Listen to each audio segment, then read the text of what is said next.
Welcome back to another episode of the CRL podcast. My name is Caleb Smith, driver of the number 54 Hi-Fi Racing truck and ARCA car on Monday and Wednesday nights, joined by Rob Sherwood. This is Rob Sherwood, also lovingly known by you all as Ron Sherwoo. Yes, Ron Sherwood, the man himself. Um, Today's episode, uh, first of two championship interviews. This one obviously coming out Monday morning. The other one, our ARCA Series interview with Austin Coop, will be coming out Wednesday morning, the day of our ARCA Series opener. But we are joined by four-time CRL Truck Series champion, CRL Hall of Famer, Lane Hosler. How you doing? I'm good, guys. How you doing? So far so good.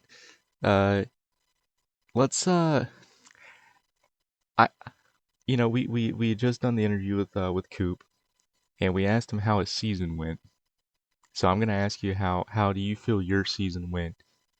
Given looking at your stats, I mean it looked like it went pretty good, but how did it feel? And especially capping off with the championship. Honestly, the whole season felt kind of, I don't want to say underwhelming, but I felt like I had more that I could have given. I know there were quite a few races that I was kind of just like right there, and then even even the wins that I had outside of the championship race, I kind of felt like I lucked into them.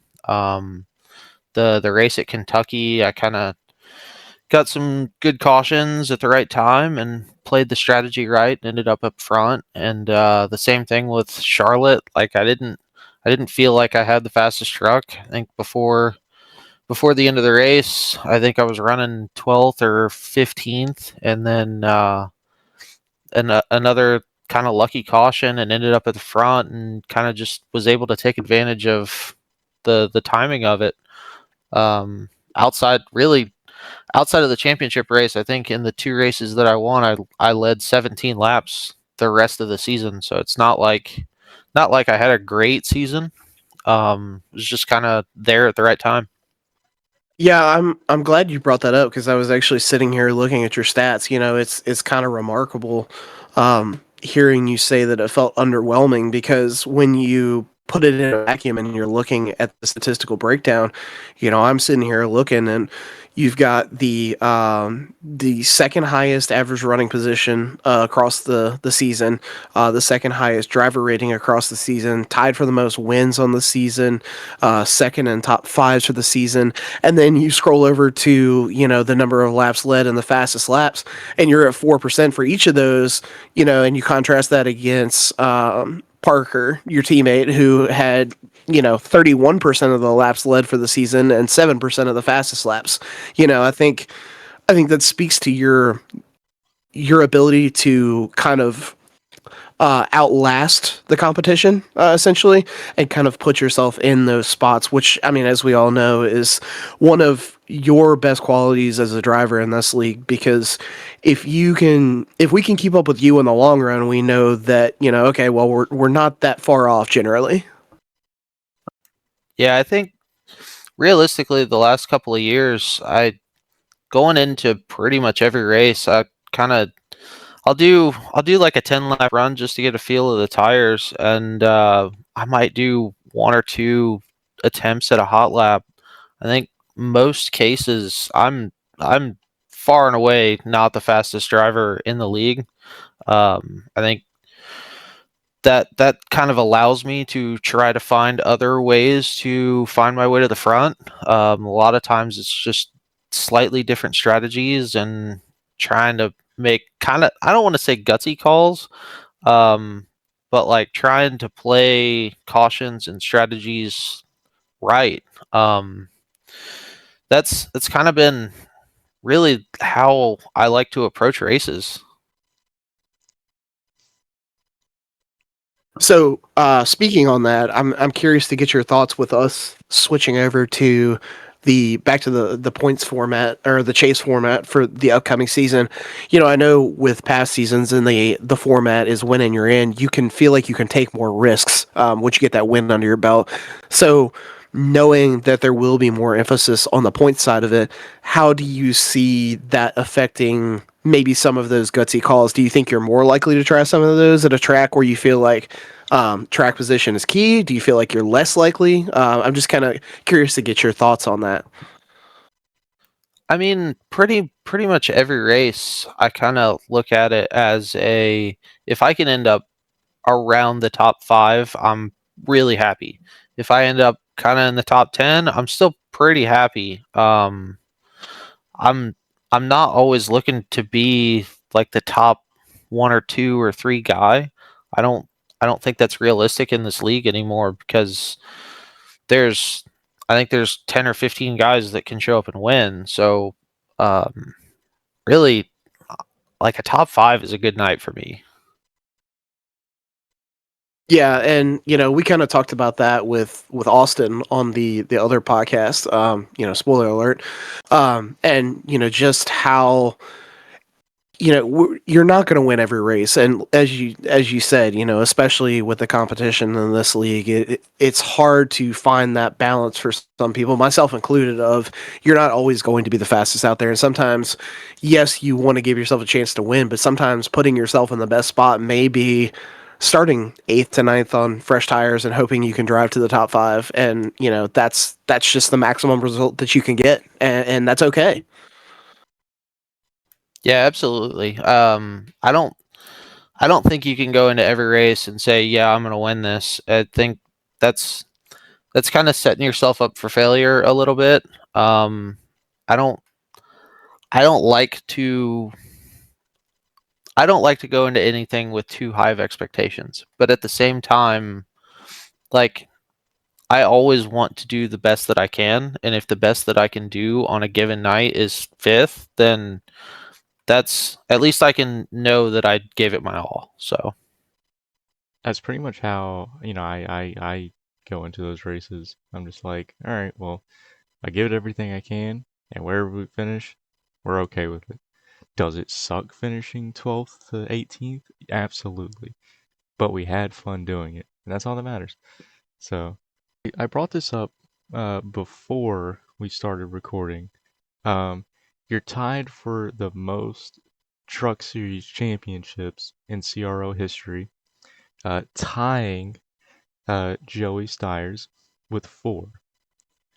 Um, how hard are you going to work to break that record and, have sole possession of the most championships? so Joey and I kind of have a long standing rivalry. I'll say rivalry. If you look back at I can't remember what season it was. We had a race in Kentucky. Me, him, and Josh Lilly were pretty much battling for the win, and Joey and I ended up wrecking each other, and Josh snuck by and got the win. Um, I think I think I'm gonna do everything I can to get ahead of Joey. Hopefully that kind of forces him to come back and do some more races because he's really fun to race with. But yeah, if that happens, I'll definitely be giving him a call and kind of rubbing it in his face a little bit just to try to get him back racing. Well, he was in the I guess the dash, the Daytona dash that we had that set the field. He qualified, but I guess he didn't want to um take that spot.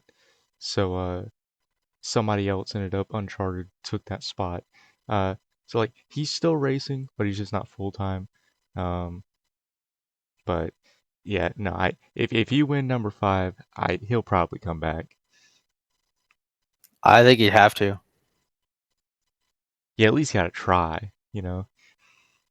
How about the fact that Joe has me at -1,000 to win the championship? That is Negative. kind of Where wild. did I wonder if I could find that post. We need to talk to his odds makers because I don't think they understand how insane that is. No disrespect, obviously. Oh, I'm Panthers gonna are take the sitting at plus 250. I think minus 150 or 200 is pretty good. I would say I think you and Parker both deserve to be up there. I would say I you and Parker were definitely the favorites to win the Yeah, championship. well, and especially going to points format. Winning you're in, I could understand, but points format, y'all should definitely be higher favorites for sure. Midway through that championship race, we Evan and Nate were trying to discuss strategy, and I came over the radio and I'm like, I legitimately don't know what to do. Like I told Parker, like, I'm either gonna do this or I'm gonna do this. It depends on what happens. And like the one scenario played out, and I was like, "Why? I'm going to take this risk and see what happens." Yeah, And it just like it happened to work. Like I feel like it was a 50-50 shot of it yeah, working and me being successful, but me having a different strategy than what Parker had, I had to take that odd. Like yeah. mostly because he was straight up faster than me that whole race, and I knew I Right, couldn't beat him. Like right. it's just one of those decisions that you have to make in the moment, and Yeah, like it either is awesome or it really sucks. So right. However, this one's gonna have to get chopped up into a nice episode. So this is definitely getting edited Sunday because there ain't no way in hell I'm doing anything tomorrow because all I'm gonna be thinking about is that damn Panthers game. That Diane Panthers game. Wait, is that tomorrow or Saturday? Saturday, Okay. but I gotta go to work tomorrow, and then when I come home, dude, it's all I'm gonna be thinking about. Saturday night Supercross starts, and that's all I'm thinking about. So Dude, I'm gonna tell you what. I got this GT wheel from Fanatec, and I'm gonna be No. completely honest with you.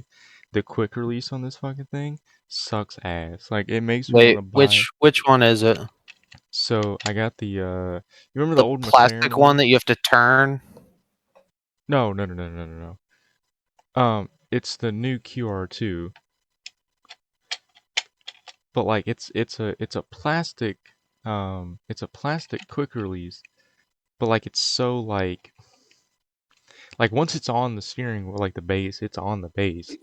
But like it's so like the one I had to buy to put onto my the one I had to buy to put onto my NASCAR wheel, the podium hub, is metal. It is solid. It is not going anywhere. The one that came stock on the GT wheel I bought is like this big hunk of fucking plastic, and Damn. like it's so like to me ass like this. It makes I think I'm just gonna buy a fucking quick release to replace it because like Is even it a even Fanatec quick release? yeah. It came stock on the steering wheel, but I this is thought like even the cheap one was supposed to be aluminum. nah. This is fucking. If this is aluminum, this is fucking Coca-Cola can ass aluminum. Like this shit's ass. Let's shout out our sponsors: Savage Sim Wraps, for the ARC series, Ghost Athletic for the Truck series, OSR Network for broadcasting both of our series on Monday and Wednesday nights. So, Lane, what are your expectations for next season? Well, just looking through the schedule, I think I'll wreck out of Daytona, and then and then probably run 7th or 8th at Iowa. I I don't have a passport, so I'm probably not going to make Twin Ring. Ooh, Um, brutal. Caleb is probably going to walk all over us in Watkins Glen, No, don't and say that. Don't say that. Parker's going to win by like half a lap at Pocono.